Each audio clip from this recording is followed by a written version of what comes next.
Hey, John. How you doing, Jason? Good. Thanks for coming on. We have John Verrill here, and I really appreciate your time. One of the first people that I talked to when I entered the museum field, I can't believe it. It's going on almost 20 years ago. Was John Verrill. He gave me a lot of sound advice about starting out in museums and my first management role of a historic house museum. So, John, thanks again. And can you introduce yourself to the listeners and viewers? Oh, sure. I'm fairly mature, as you can see, and I've been involved with in the museum field for a long time. Mm. Uh, Quite a few more years than 30. I got to count my fingers now. 35. Something like that. But anyway, I started out not in the museum field. After graduating from college in 1969, I began teaching elementary school and taught for 4 years, not necessarily happily. It was a career field that my parents kind of pushed me into. Okay. And so even though in fact, going to college was something that they pushed me into, I wasn't that interested in it. But anyway, I completed 4 years, became a park ranger for a little bit. Where was the elementary school? Sorry to cut you off. And the park It's ranger job. St. Mary's County, Maryland. Oh. And I was a park ranger at Point Lookout State Park, which is a Maryland state park. And but that was just a brief interlude. And I had a succession of jobs after that, working in sales. I was in publication sales, and gosh, I tried carpentry and bricklaying and Wow. A lot of other things to get by, actually. And in my search for what I wanted to do when I grew up. So finally took a job for a construction company. We were installing the signaling systems on the Washington Metro system. Okay. And I became a field engineer and really enjoyed that. It was challenging. It was challenging because my boss expected a lot, and he knew I didn't have the education to be an electrical engineer, but he pushed me anyway. And I did pretty well at that until, of course, that portion of the system that we were building was completed, and I needed something to do. And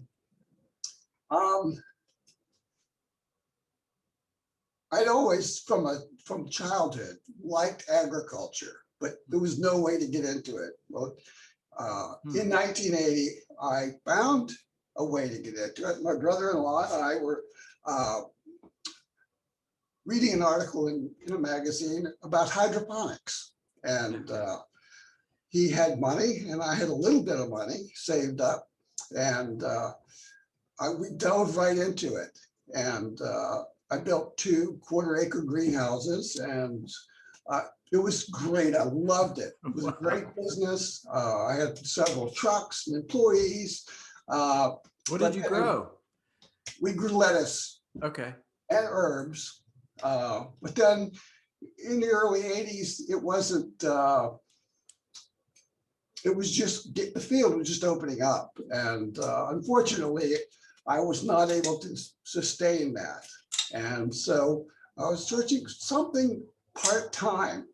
Okay. And I saw an opportunity at Wallops Flight Facility in Wallops Island, Virginia. And an interim director of the facility. And so I applied and got it and fell in love with it. And fell in love with the kind of work. It was sort of like a museum work. We had exhibits and so forth. One of the highlights of that was there was a moon rock, and the director was responsible for the moon rock. So every morning you had to come in and take it out of a safe and put it on display, and at the end of the day, take it out. So Okay. I did that for a few years. Full time, I did it for 2 years, I think. Okay. But as I say, I fell in love with museums, and then that opportunity was, as full time, was coming to an end, and Little Museum in Snow Hill was looking for a director of the Purnell Museum. It's a tiny little place that paid practically nothing, but it was very appealing. Is that in And Maryland, on the Eastern yes, Shore? Snow Hill, Maryland. Okay. And I applied, got the job, and I was there for, I don't know, 5 or 6 years, something like that. Really enjoyed it. And it was at that time in the early 80s anyway, when the second year of the Small Museum Association was meeting in Ocean City. And Wow. somehow I found out about it and went and loved that, loved the people. And boy, I blossomed, so to speak, with the opportunities afforded to me in the museum field. It satisfied everything I wanted to do in life, I think, and except make money. Fortunately, my wife worked as well, so we got by. And in about 1988, I think, I belonged to the Delmarva Advisory Council History and Heritage Committee. And there was a meeting in Dover at the Dover, Delaware, at the State Archives. I went, and I was walking into the building, and this man and woman were also walking that way. And as I am wont to do, I introduced myself. I say hello to everybody. Right. So anyway, they spoke back, and we got into conversation. They said, well, we live in Hancock, Virginia. And so we got to talking, and it just so happens that they were members of the Eastern Shore of Virginia Historical Society. And I got to know these people quite well. In fact, the man became my best friend. And one day in 1992, I think, he said, I'm bringing some folks up for a tour. Yeah, so they came to the little museum, and I gave them a tour. And as they left, he turned to me and he winked and he said, you passed the test. The test was. Well, just soon after that, I got a call to come to interview for the executive director position of the Eastern Shore of Virginia Historical Society. Okay. And lo and behold, I got that job. And it was fantastic. I was there from 1993 to 2007. Wow. During that time, I was very involved in the Virginia community and the Virginia Association of Museums. Still kept my work with the Small Museum Association. I served as treasurer and secretary and president. At that time, they also had program coordinators, and I did that. So did all those things with them, but also got involved with the Virginia Association of Museums. Okay.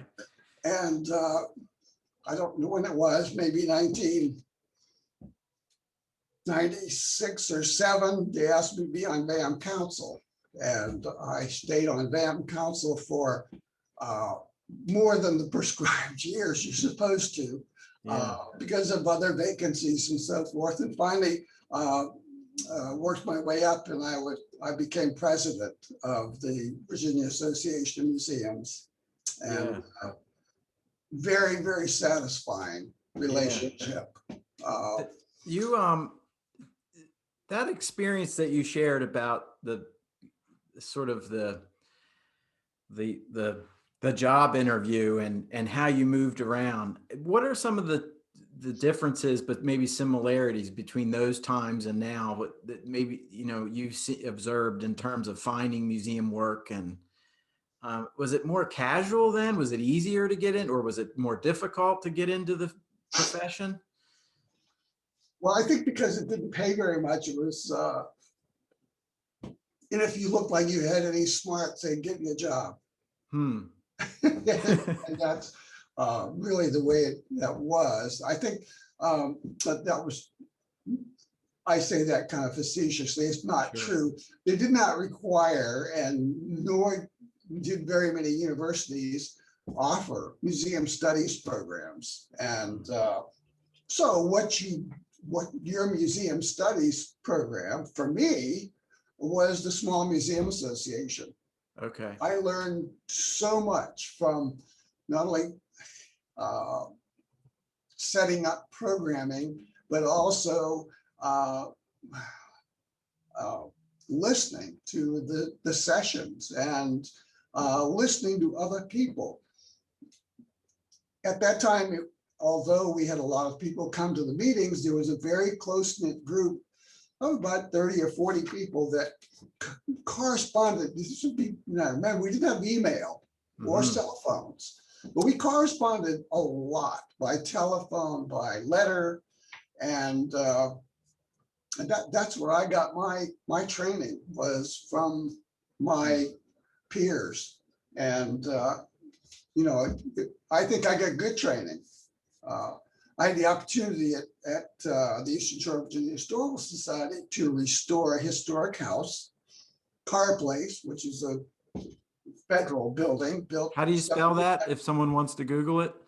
K-E-R, Carr Place. Okay. And so I had the opportunity to restore that building. We spent $1 million or so, and that $1 million came from my ability to write grants. Mm. I don't know if I was at the right time, the right place, but I always seemed to be able to get a grant to do the things on that house. Plus, one of the things that I did was to get to know the right people, and the right people were, people who were involved with Colonial Williamsburg and in the community, the movers and shakers who were wealthy members of the community, who also were extremely interested in history and the history of that house, and to see that it was to be restored properly. And we used only the best materials and the best techniques and so forth. We worked closely with a couple of historic architects, including Carl Lounsbury and at Colonial Williamsburg at that time, and Willie Graham. As I told you before we started the interview, my memory of names is not very good, but I do remember them because they were so talented and so knowledgeable. Yeah. So anyway, and during that time, 93 to 2007, I also served as president of 2 Rotary clubs in Virginia, and that was part of my service to the community and to my job, was that service to Rotary. Yeah. And getting to know the people in the community, and to show them that I was a serious player in the community and I wanted success, not just for me, but for my institution. And so that all worked well. And then at the end of my years there, almost 14, almost 15, I was anxious to expand my horizons. Okay. And so a friend of mine who I had met at the Seminar for Historical Administration, which I went to in 1996,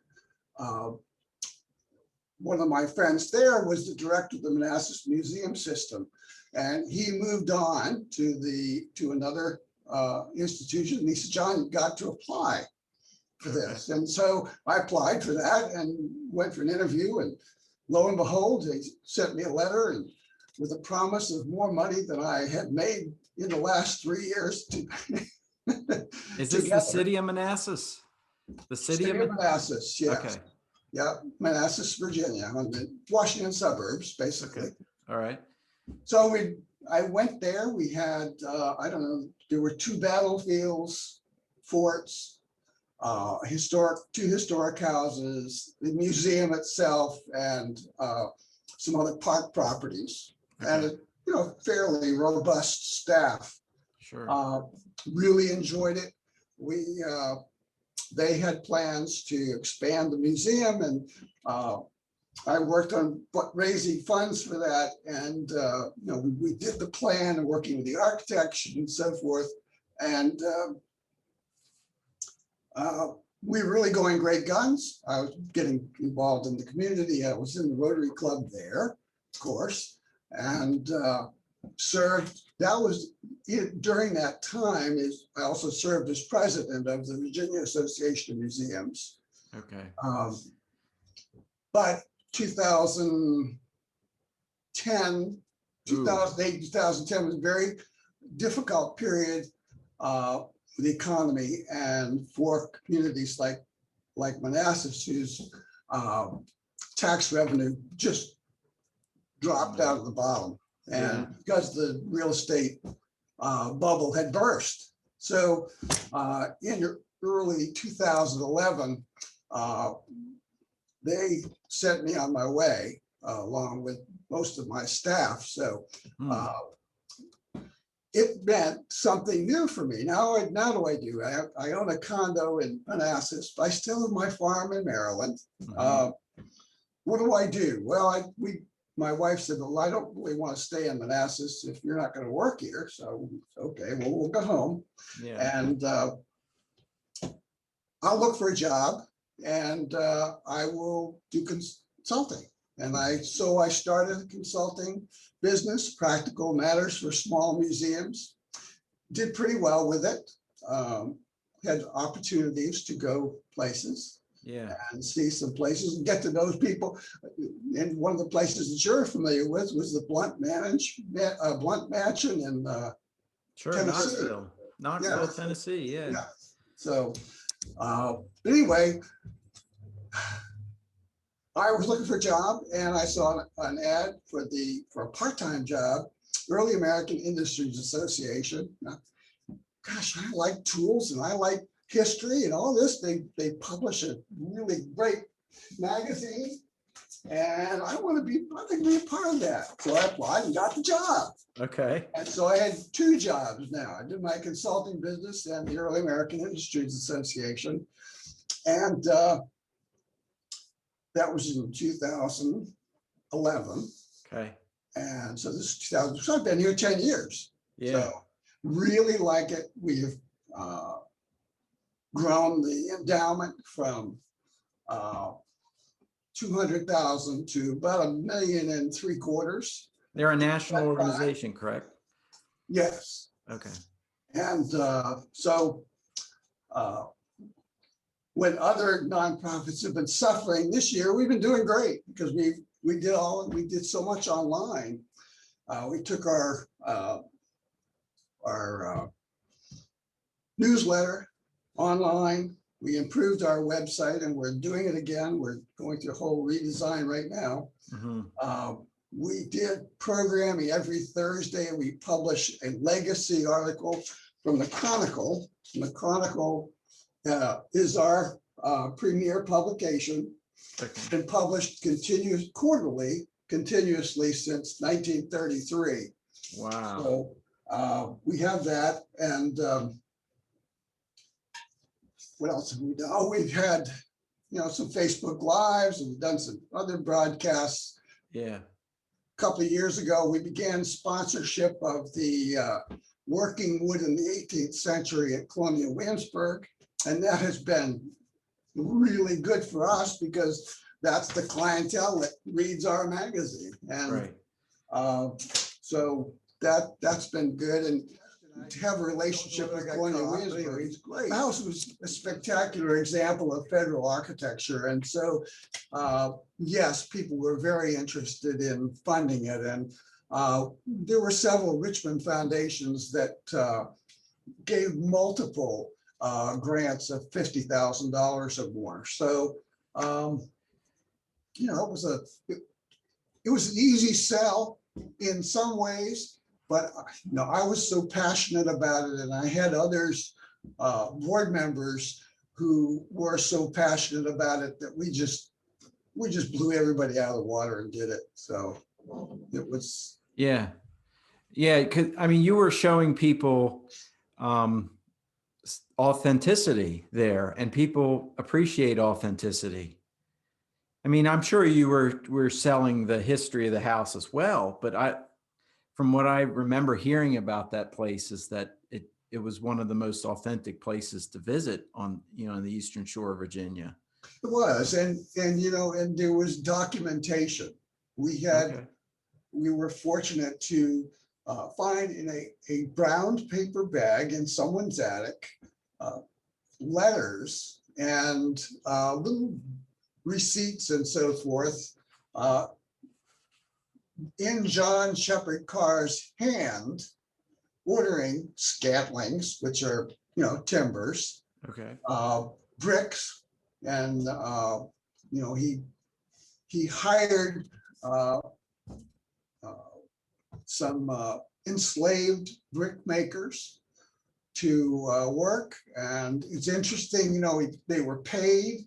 And at the end of, I don't remember, I think it was the end of the week or something, they were given a gallon of rum each. You know, those little vignettes that we were able to glean from the papers that we had just made it come alive. I mean, it was just a very, very special place. And the fact that it had never been significantly altered was also a very important aspect of the house. And we were able to sell that. And, you know, that when I told you pre-interview, we talk about marketing, I think, you know, marketing ourselves at our site, at our institution, that's our number one job, really. I mean, in order to retain your members, you have to sell them something that is important. And so I find that kind of marketing very important. That's why I was a member of the Rotary Club. I loved Rotary. I loved its mission as well. But by belonging and being in leadership positions in the Rotary Club, gave me entree into lots of places that I would not have been able to get otherwise to do my marketing. So, and it paid off because I have just been asked to work on the Virginia 250 for the local library. And, you know, I don't live there anymore. I'm not there anymore, but I'm on the board of a couple of organizations. And so I still have my hand in there because I'm passionate about history and the history there, especially. So, yeah. So tell me a little bit about the Early American Industries Association. Well, you know, it's an organization of people who are interested in the trades and crafts that made America. And early American, you can interpret that as, you know, 17th, 18th century, or 19th century, 20th century. I mean, it's evolving because time is marching on. And this organization, as I say, it's been around since August 31, 1933. It was formed at Wiggins Old Tavern in, let's see, I can't remember, it was in Northampton, Massachusetts. 3 women and 5 men got together at an inn and to discuss what they saw as the as a loss of interest in the things, the crafts, trades that built America and the tools. And so they got together and talked about it, and they formed this organization. Soon after forming it in August, by November, they were publishing a magazine called The Chronicle. And as I say, it's been published ever since.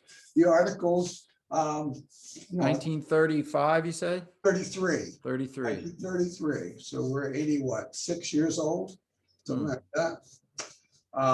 Some of the people who formed EAIA were people who are on the board at, now I've got the castle up your way. And Jim, not in Jim Thorpe. No. Oh, isn't that terrible? Big tool collection displayed in the old. Oh, Mercer Museum. The Mercer Museum.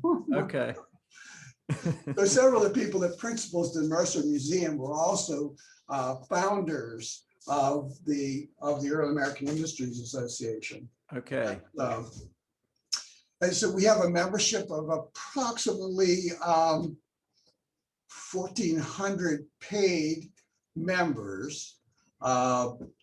And since many of them are dual memberships, we probably have about 2,500 members, 300 institutional members. I was looking at that the other day. We have some institutional members that are still members and have been members since the late 1930s.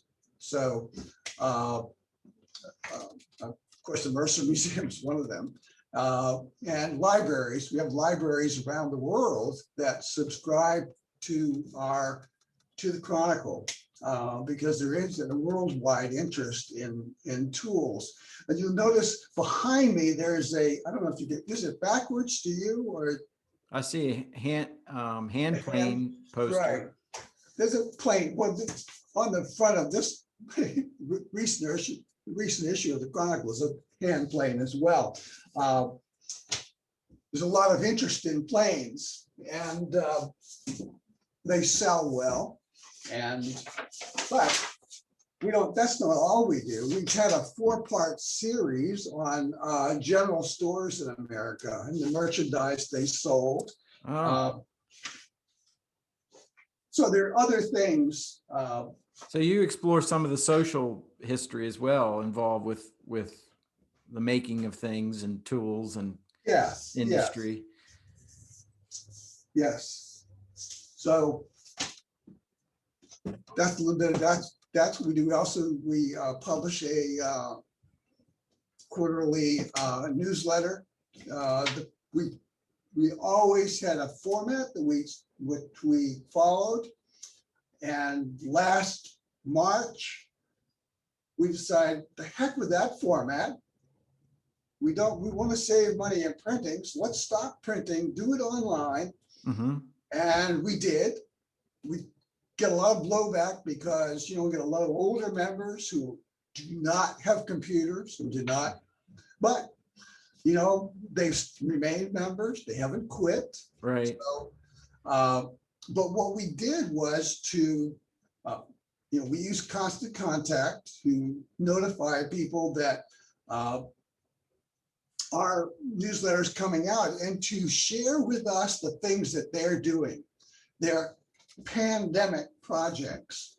And so for the last 4 issues, we've shared members' projects, and they're very interesting things that they have made or done. Okay.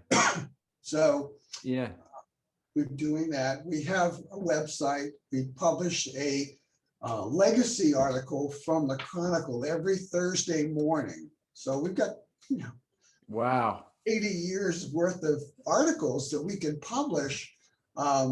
So every week we choose one, and then if you subscribe to our blog, you receive the info about it. If you're not, we put a link on our Facebook page, and then we have a group page And then if it's something of interest to, the article is something of interest to another, I joined every group there is that has anything to do with tools, crafts, or trade. So, Yeah. uh, Do you get into any, I know that there's a kind of a new wave of self-publishing and book binding and sort of the craftsmanship behind publishing and making your own books. Do you get into that at all with your work, or is it mostly just the tool side of things?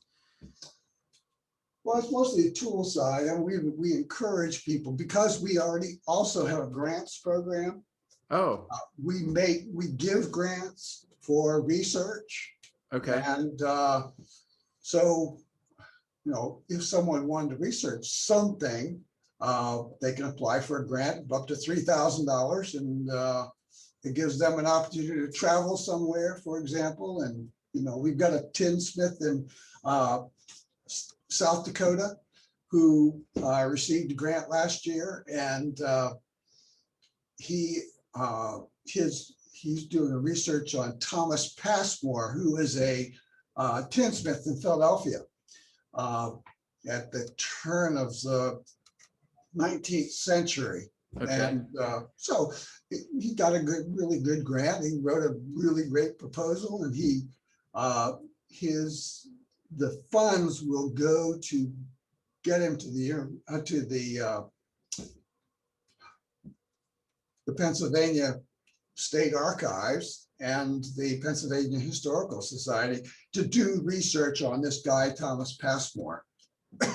And do you guys have an endangered list of industries that are on the verge of getting lost? Are there some that you really watch that you think, oh my goodness, if people don't pick this up, it's really going to be a lost art form? Clog makers. There was only one left in wooden shoes. Oh, okay.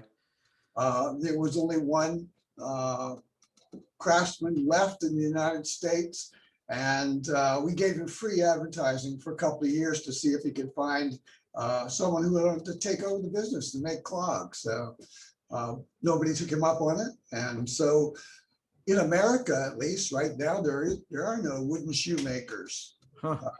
So who wears them? I mean, I don't know. I mean, that's industries come and go. The Studebaker built great wagons, and they evolved into making some great cars, and then kept evolving in making some really bad cars. So Yeah. bad business decisions. So I guess the company that made wooden wheels for wagons evolved into making them for automobiles. And I think the last automobile with wooden wheels was in 1935. So Wow. that particular industry is probably gone, but there are wagon wheel makers, and we see them carried. I think the historic trades program at Colonial Williamsburg is really outstanding because they still pay people to learn a trade, to be apprentices, and I really respect Colonial Williamsburg in that way. There are a number of trade schools that are teaching traditional trades. One of the ones that I have most relationship with is the North Bennett Street School in Boston. Okay. And you can learn everything from piano making to cabinet making and I don't know, coopering and other trades, sewing. Isn't there one in North or South Carolina, a college? Yes, the Savannah College of Art and Design. No, that's not it. SCAD. Yeah. It's something like Early American Trades or something. There is, and if you can't think of one, it's no problem. But thinking back on your career, or the things you do now, you have any funny lesson learned story, a situation you got yourself into, you had to get out of, or working with someone, maybe you don't have to reveal their name, but it was a peculiar situation that ran awry, or anything like that, or anything that you can think of.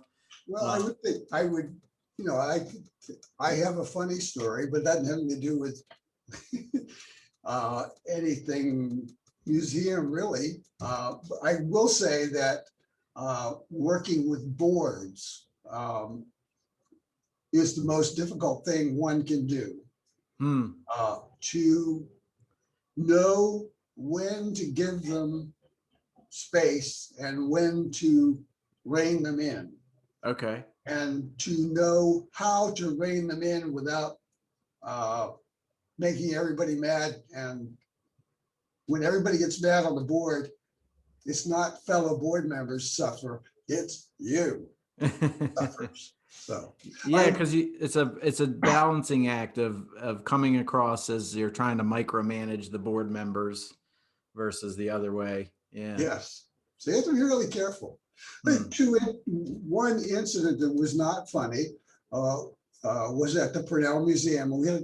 And I learned a lesson from this, and it's stuck with me. Okay. We had a petty cash fund. We had $10 in it. And at that time, $10 could buy quite a bit of stuff. Well, I was not real good about keeping receipts and all that stuff, and ended up there was $1 missing that was unaccounted for. And we had a board member that got so angry about it, he spread all over the town that I was stealing. Oh no. And it really hurt my reputation with a lot of people. And so what I learned from that is never have petty cash. Don't do it. That's why they call it petty. Yeah, it is. It can be petty. But I urge anyone who is involved in the museum field to get involved in those outside activities. Get involved in your local museum association. Get involved with the Lions Club or the Ruritan or Rotary or whatever. Kiwanis. I mean, those organizations in the community give you entree into the community so that you can market your institution. And marketing is, I'm not a salesman. I'm a lousy salesman when it comes to selling widgets. But when it comes to selling ideas and institutions, I'm pretty darn good, I think. And because I guess because I really like what I do. Sure. And you like people. I do. I love people. So. Yeah. Yeah. Especially well, this has been, I don't know what to do. I don't know anything. This has been terrific. I hope you've enjoyed it. I have a lightning round for you. And then finally, apple pie, good old apple pie or creme brulee? Apple pie, every time. And do you put apple pie cheese on your apple pie? I do. Okay. I do. It's like a hug without a squeeze. Yeah. How'd you know I put cheese on the pie? My father talked to me about that. Okay. That's an old New England thing, actually. Oh, really? Yeah. Huh. So I didn't know it was a New England thing. Sharp cheddar cheese. Okay. So with apple pie or pumpkin pie. None of this sissy whipped cream on it. Yeah. Well, again, this has been great to catch up and for you to share your experiences and insights, and we got to hear about your background, and I really appreciate your time, John. And I will put anything you want to plug. I'm going to put some things in the description, your websites, and anything else you'd like to plug. Well, if you're interested in historic trades, tools, or crafts in America, look us up and join. Get get our quarterly publication, The Chronicle, and read it online. And even if you don't belong, or even if you don't join, follow us on Facebook And as I said, every Thursday we do a legacy article from the Chronicle. Mhm. And so that's there for everyone to see. And everyone, if you want to read about our history, not our history, but our newsletter shavings, all the issues from, I don't know, quite a few years are on our website as well. So, Okay. and look at the website. We're going to change it. We're in the process of upgrading and updating it. Excuse me, and redesigning it, make it more friendly, user friendly. So, Yeah. Okay. And I'll put those web page, that website on in the video people can click cool. on. Well, Yeah. we appreciate it very much. All right, John. Well, you have a good rest of your day and thanks again. You're welcome. And same to you. All right. Take care. All right. Bye. See ya.